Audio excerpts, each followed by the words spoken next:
Olá, mais uma vez estamos juntos aqui para falarmos um pouco sobre história, para a gente comentar um pouquinho sobre um assunto muito importante que é a Primeira Guerra Mundial.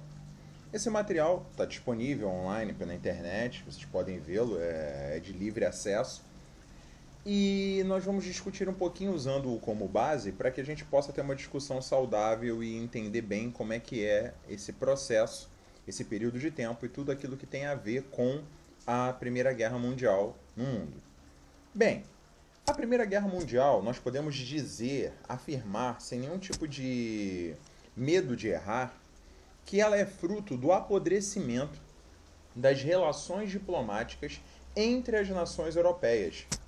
Apodrecimento esse que, de alguma forma, está ligado direto ao processo de imperialismo e neocolonialismo típicos do século XIX.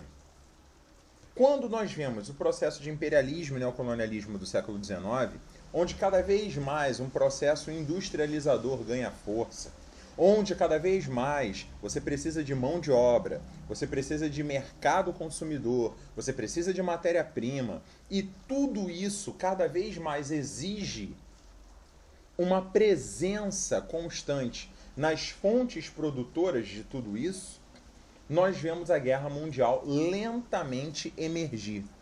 O que é importante a gente falar é que as pessoas não tinham ideia do monstro que estava sendo gestado. A Primeira Guerra Mundial, as pessoas não tinham noção do que elas estavam criando.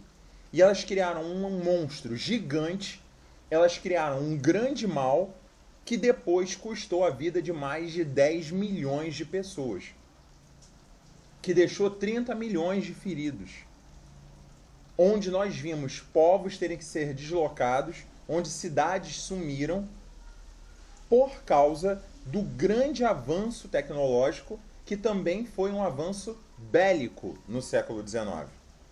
E nada do que o homem havia criado até então tinha sido testado num campo de batalha de modo a ter uma mínima noção do tamanho da capacidade destrutiva, ou seja, eram homens velhos para uma guerra completamente nova.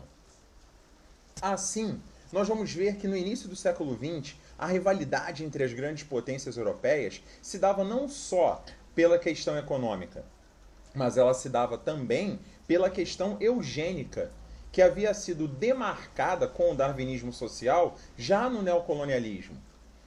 A colocação do homem branco como uma ponta de lança da natureza, como a maior evolução capaz que a natureza fosse chegar.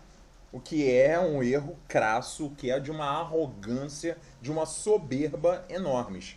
Porém, qual homem branco é o melhor dentre os homens brancos? E isso também falou muito alto nas disputas entre essas potências. Portanto, nós tínhamos uma disputa por nacionalidades, nós tínhamos uma disputa por áreas de exploração econômica e nós tínhamos disputas por áreas industriais e disputas políticas. Tudo isso levou a um clima de tensão, onde a diplomacia foi substituída pelo medo, e a substituição do medo pela diplomacia acabou gerando o apodrecimento das relações. Ora, não se troca diplomacia por medo.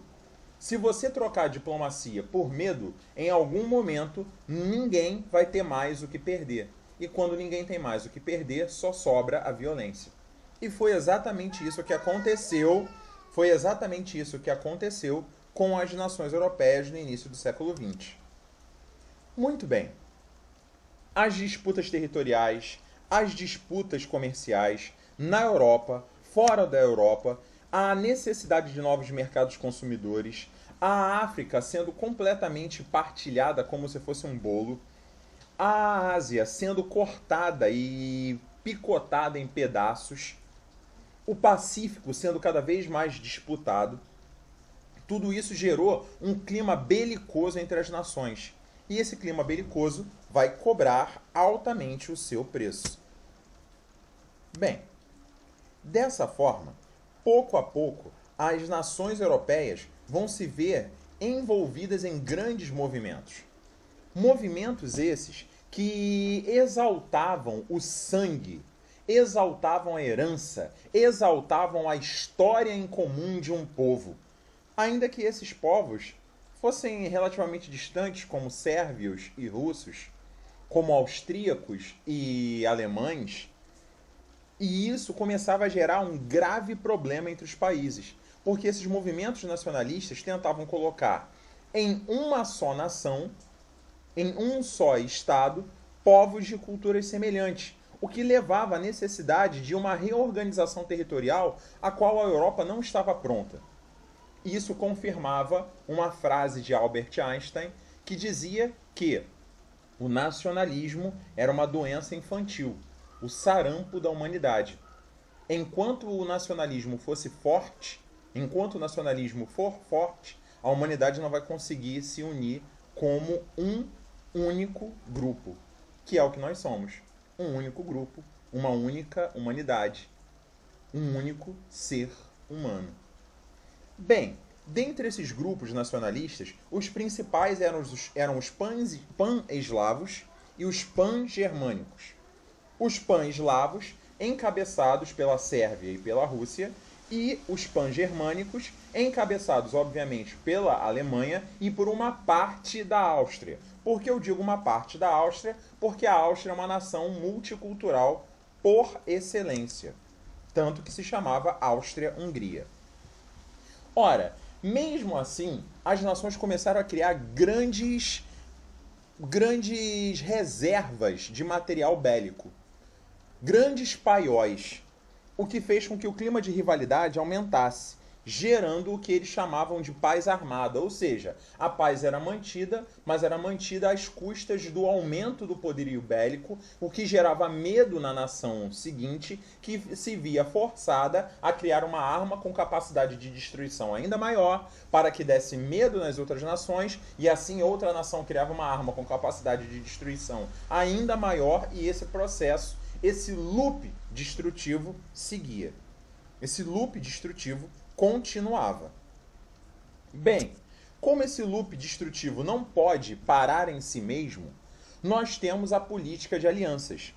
A política de alianças fez com que o loop destrutivo ganhasse uma velocidade ainda maior, pois, por acordos econômicos, por necessidades do sangue, como era o pan-eslavismo ou o pan-germanismo, por acordos políticos, como ocorriam entre algumas nações, acabaram por criar grandes grupos políticos na Europa. E esses grupos se dividiram em duas frentes a partir de 1907. A Tríplice Aliança, formada inicialmente, isso no início, por Alemanha, Áustria e Itália, e a Tríplice Entente, ou Entente Cordiale do francês, formada por Inglaterra, França e Rússia. Eles colaboravam economicamente entre si, cooptavam nações menores para fazer parte dos seus grupos, tanto é que tinham nações menores na Europa que faziam negócios com as duas alianças, e isso gerou um grave problema para a Europa, porque ela ficou basicamente dividida desse jeito. Se forem notar, nações do centro e nações das extremidades. Nós temos o leste europeu com o Império Russo, o oeste europeu com França e Grã-Bretanha, e nós temos o centro europeu com a Alemanha, a Áustria e a Itália. Vocês vão entender posteriormente porque a Itália está arriscadinha. Bem, esses conflitos, em algum momento, acabariam por gerar uma guerra. Ninguém tem uma arma se não for usar. E o estopim da guerra são os problemas causados entre as nações grandes e pequenas. Primeiro problema, a Áustria-Hungria, a nação central europeia, tinha a posse da Sérvia, que é o território Rósel abaixo dela no mapa, que fica vizinho à Bulgária e à Albânia. Quando você vê a Sérvia pertencia politicamente à Áustria, mas os sérvios se chamavam de eslavos e pediam o apoio russo para tornarem-se uma nação independente. E o Império Russo, por sua vez, pressionava a Áustria-Hungria politicamente para aceitar a independência da Sérvia, o que não acontecia. E todas as vezes que a Sérvia tentou se tornar independente, a Áustria-Hungria respondeu com agressividade. Essa agressividade levou a mais uma ação de violência da Áustria-Hungria sobre a Sérvia, sufocando o movimento nacionalista no local. A questão é que o príncipe herdeiro, ou o arquiduque Francisco Ferdinando, do alemão Franz Ferdinand, Francisco Ferdinando, herdeiro do trono austríaco, ou seja, ele era o príncipe, por isso era chamado de arquiduque, o duque principal. Ele assumiria o trono austríaco em algum momento. Ele vai até Sarajevo, na então Bósnia, que era a Sérvia de hoje. Você começa a perceber algo que não deve ser feito. Ele vai até lá para humilhar o povo, para passar a Sérvia em revista. E na capital, Sarajevo, ele obriga a população a ir às ruas para saudá-lo. E ele passa com os carros em locais muito estreitos, o que leva um estudante de ensino médio, um estudante secundarista chamado Gavrilo Princip, participante de um grupo radical terrorista apoiado por parte dos sérvios, chamado Mão Negra, a tentar um atentado contra Francisco Ferdinando e sua esposa, e ser bem-sucedido assassinando publicamente a ambos em Sarajevo no dia 28 de junho de 1914. E eis a pictografia do momento em que Gavrilo Princip atira em Francisco Ferdinando e sua esposa.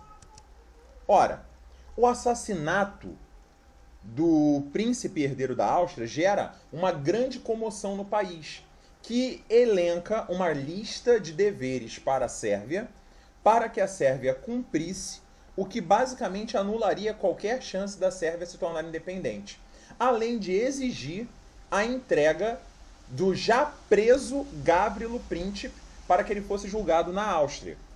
Os sérvios, donos de alguns senhores de tribunais, dos seus próprios tribunais, não aceitam entregar o estudante e não aceitam as exigências sérvias, as exigências austríacas. E aí o que acontece? A Áustria dá um ultimato: aceite as nossas exigências, entregue o assassino do príncipe até um mês da data do assassinato do príncipe, ou seja, 28 de julho de 1914. Como não foi aceito, como não aconteceu, a Áustria declarou guerra à Sérvia, inaugurando uma sequência de declarações de guerra, fazendo várias nações entrarem em um conflito ao qual não esperavam. Eis aí o Francisco Ferdinando, sua esposa, Gavrilo Princip, o momento do assassinato, a prisão de Gavrilo Princip e o velório de Francisco Ferdinando, sua esposa. Bem, com a invasão da Sérvia pelo exército austríaco, a Áustria declara guerra à Sérvia e imediatamente, no dia seguinte, a Rússia mobiliza seus exércitos e declara guerra à Áustria e à Alemanha. Por que a Áustria e a Alemanha? Porque assim que a Rússia declarou guerra à Áustria, a Alemanha declarou guerra à Rússia, então a Rússia declarou guerra à Alemanha. 1º de agosto, a Alemanha, que havia declarado guerra à Rússia, vai declarar guerra posteriormente à França. Ou seja, entre 29 de julho e 1º de agosto, nós já temos boa parte dos países europeus envolvidos. Primeiro, a Áustria declara guerra à Sérvia. 29 de julho, a Rússia mobiliza os exércitos para deter o avanço alemão e deter a Áustria e a Alemanha. Em 1º de agosto, a Alemanha declara guerra francamente à Rússia, porque ela mobilizou os exércitos, e a França então reage, já que a Rússia era sua parceira dentro da Tríplice Entente. Então a Alemanha declara guerra posteriormente à França. Em 4 de agosto, para que possa atingir diretamente a França, os exércitos alemão e austríaco invadem um país que se declarou neutro, a Bélgica.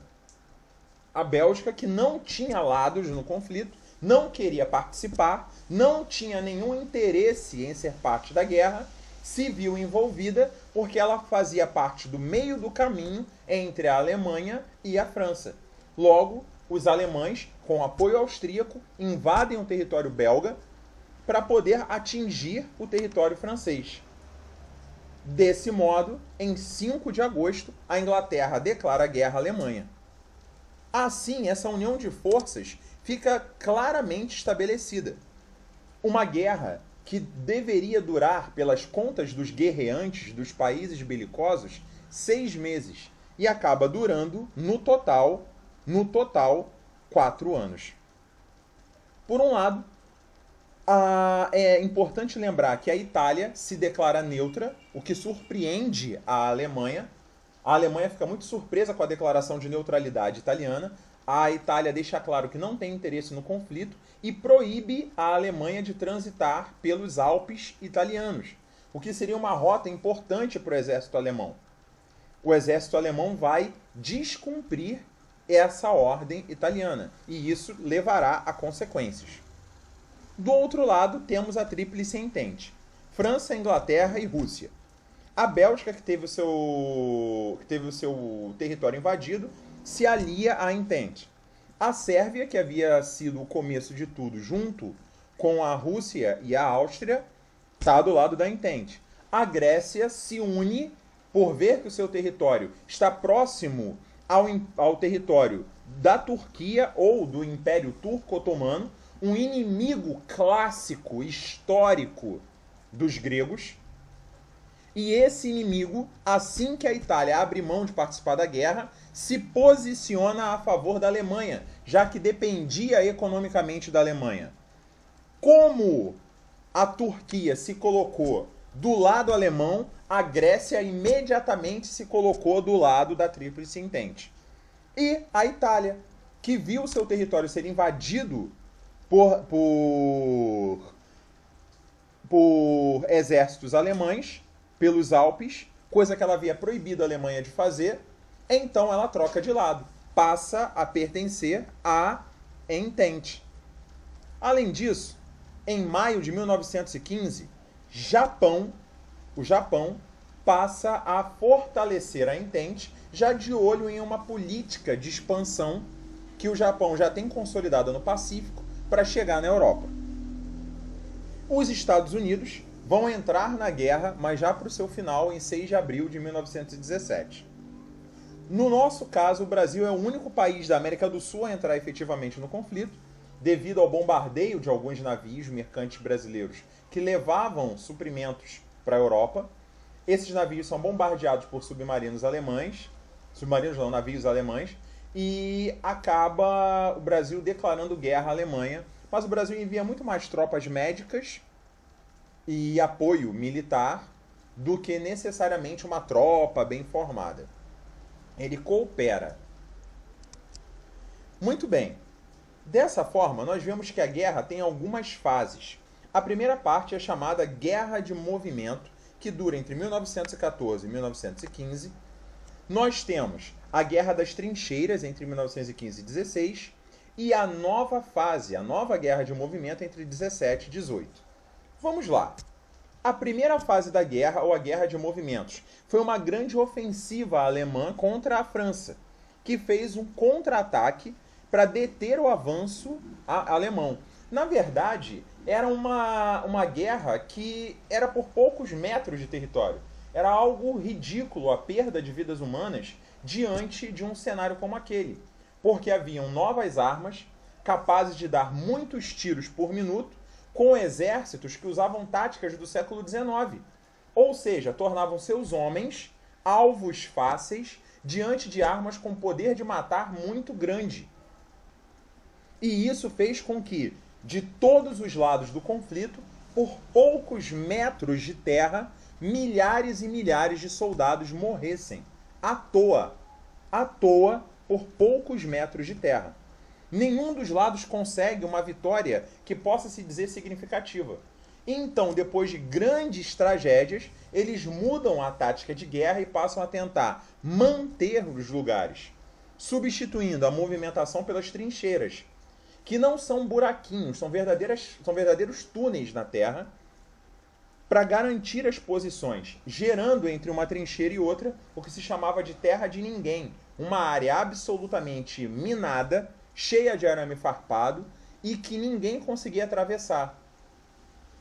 O tamanho das trincheiras cavadas foi de tal modo absurdo que, se elas fossem esticadas uma ao lado da outra, nós poderíamos ir caminhando da Terra até a Lua.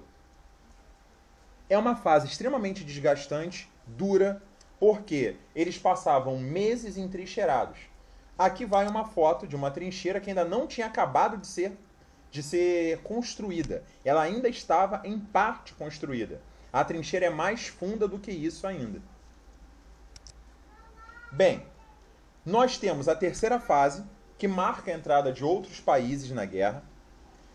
Como nós falamos, há o afundamento de navios dos Estados Unidos, navios do Brasil, que os alemães diziam que estavam transportando recursos para os seus inimigos. Bom, Estados Unidos e Brasil estavam vendendo coisas. E é óbvio que isso não ia ficar sem resposta. Os Estados Unidos, vendo a Inglaterra correr o risco de perder a guerra, precisa garantir a vitória inglesa. Então entra na batalha em 6 de abril de 1917. Bem, em fevereiro de 1917 começam problemas sérios na Rússia. O governo do Tsar, que já não aguentava mais a guerra, é deposto. Mas não tiram a Rússia da guerra. Não tiram a Rússia da guerra. Entra então em ação um plano alemão que dá armas e dinheiro para Vladimir Ilyich ou Lenin fortalecer os bolcheviques. Ele é enviado de volta à Rússia por meio de trens.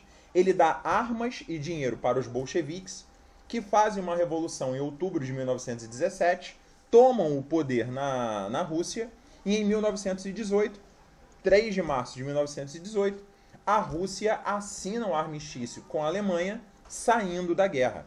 Então, entram os Estados Unidos e sai a Rússia. É importante ressaltar também que a própria Áustria, uma das causadoras da guerra, desde 1915 já havia declarado que não tinha condições de continuar. Nós temos navios de guerra mais modernos chegando e sendo bombardeados por submarinos, como vocês podem ver. Pessoas pulando no mar em desespero porque o navio vai explodir e afundar. E grandes mudanças ocorrem. Primeiro, nós temos o uso de gás, como o gás mostarda, o cloro, que são gases mortais. O gás mostarda é menos mortal do que o cloro, embora tudo comece com o gás lacrimogênio. O mesmo gás lacrimogênio usado pela polícia hoje para deter manifestações no Brasil, ele é uma arma que não pode ser usada em guerra. Ela é proibida para ser usada em guerra e a polícia do nosso estado do Rio de Janeiro usa, por exemplo. Nós temos o gás mostarda, que se acumula nas mucosas e nas articulações, causando intensas dores em alguns casos, até uma cegueira parcial e temporária. Se não for tratada, pode se tornar permanente. Nós temos o gás cloro, que é um dos mais horríveis, porque ele não tem cheiro. O cloro não tem cheiro, então ele mata sem que a pessoa perceba. Ele é mais leve que o ar, ele não tem cor. Nós temos agentes biológicos sendo usados, como o antraz, que é um agente biológico capaz de neutralizar as funções principais neuromotoras de um ser humano, fazendo com que todos os órgãos vitais desse ser humano parem. Para vocês terem uma ideia, a violência e as armas desenvolvidas na Primeira Guerra Mundial foram tão letais, mas tão letais, que combinaram posteriormente de nunca mais usarem em guerras. Guerras têm regras. De nunca mais usarem em guerras armas como essas. Porque essas armas não dão capacidade de defesa para ninguém. E quem mais morre são civis. Porque soldados têm equipamento. O que acontece? A população se prejudica, as doenças se espalham, como a gripe espanhola, que não começou na Espanha. a Espanha foi apenas a primeira nação a começar a combater e a divulgar os dados. Por isso, até hoje é chamado de gripe espanhola, embora a gripe não tenha começado lá. Nós temos uma grande perda humana no campo de batalha, o que leva, principalmente na Inglaterra, França e Itália, as mulheres entrarem no campo de trabalho. Posteriormente, elas serão expulsas, mas isso acontece. Mas, de fato, o apoio dos Estados Unidos é decisivo e há a vitória da Entente Cordiale e seus aliados. No dia 11 de novembro de 1918, o governo alemão assina o Armistício de Compiègne. Compiègne não é uma cidade francesa, mas eles não assinaram na cidade de Compiègne. Era um vagão de trem abandonado no meio de uma mata, escrito Compiègne, para onde o vagão de trem se dirigia, que foi transformado em um escritório improvisado, onde o governo alemão assinou o armistício. A população alemã não entendia que a Alemanha estava sem condições de continuar a guerra. Apenas os seus burocratas, os seus governantes sabiam disso. Nem os seus soldados, basicamente, sabiam disso. Apenas os generais mais graduados. Então, para os soldados e para o povo alemão, foi uma grande traição da pátria a Alemanha ter se rendido. Eles não entendiam que eles não tinham mais condições de se manter ali. Mas, ainda assim, a Alemanha se rendeu. E nos locais onde foram travados a guerra, ficou a destruição e a morte. 10 milhões de mortos, 30 milhões de feridos, cidades inteiras completamente destruídas, completamente arrasadas, e pessoas sem entender o que tinha acontecido, pois eles passaram pela primeira guerra de longa duração, ou seja, guerra em que há uma guerra constante, todo dia, sem parar, na história da humanidade. Pela primeira vez se passou 4 anos batalhando sem que se tivesse parado de batalhar por um dia sequer. Desse jeito, a guerra larga isso para trás. Corpos, morte e destruição. A rendição da Alemanha é basicamente um ponto muito importante, pois o presidente dos Estados Unidos, o Woodrow Wilson, quer que se assine um documento chamado 14 Pontos de Wilson. E os Estados Unidos estão obrigando todas as nações a assinarem, já que foram eles que venceram a guerra, por assim dizer. Eles estão obrigando a assinar, para que haja uma paz, mas uma paz não punitiva. Uma série de empréstimos seriam dados para que todas as nações, inclusive a Alemanha, pudesse se reconstruir. Inglaterra e França são contra a reconstrução da Alemanha, mas não têm forças para enfrentar os Estados Unidos. Isso até a gripe espanhola fazer a sua parte. A gripe espanhola mata o Woodrow Wilson, os Estados Unidos se retiram das convenções de paz, os países europeus ignoram a presença do primeiro-ministro japonês num ato de extrema soberba, num ato de extrema grosseria. Eles nem chegam a enviar o telegrama, o contato, para que o ministro japonês participasse das decisões do pós-guerra, sendo que o Japão ajudou. O Japão acha aquilo uma ofensa imperdoável, o primeiro-ministro se afasta, volta para o Japão, e nós sabemos no que isso vai dar. Na Segunda Guerra Mundial, o Japão vai se aliar justamente à Alemanha, que havia perdido a primeira. E o que acontece? Vem o Tratado de Versalhes. Um tratado imposto por França e Inglaterra, que obriga a Alemanha a pagar 33 milhões de dólares, uma quantia impagável à época. O poderio militar alemão é basicamente reduzido a nada. Tudo o que pode ser usado como produção é retomado. A França retoma Alsácia e Lorena. A Alemanha tem basicamente tudo que é seu de valor penhorado, fazendo a população alemã passar fome, passar grande fome. O governo que entra na Alemanha não tem força, a República de Weimar não tem força para se impor diante dos vencedores da guerra, e nascem outros países como Tchecoslováquia, Hungria, Polônia, Iugoslávia, entre outros. Desse modo, vem à tona, em 28 de abril de 1919, em Versalhes, a Liga das Nações, que seria uma versão mais antiga da ONU, que não dá certo. Por que não dá certo? Embora ela queira prevenir novos conflitos, ela não é eficiente. Os Estados Unidos não aceitam, já que os países europeus não aceitaram os 14 pontos de Wilson. A Alemanha, humilhada e destruída, não aceita. A então União Soviética, a nova nação que havia surgido, não aceita porque as nações europeias não a veem como uma nação aliada. É uma nação comunista, então estão criando um isolamento contra a União Soviética. E aí a Liga das Nações é um completo fracasso. Ela é pouco eficiente.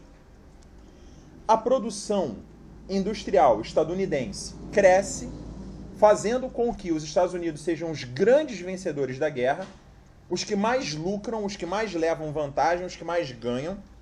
Os Estados Unidos, assim, conseguem fazer com que a Primeira Guerra Mundial se torne um grande momento de virada e eles se tornam os grandes comandantes econômicos e políticos do mundo.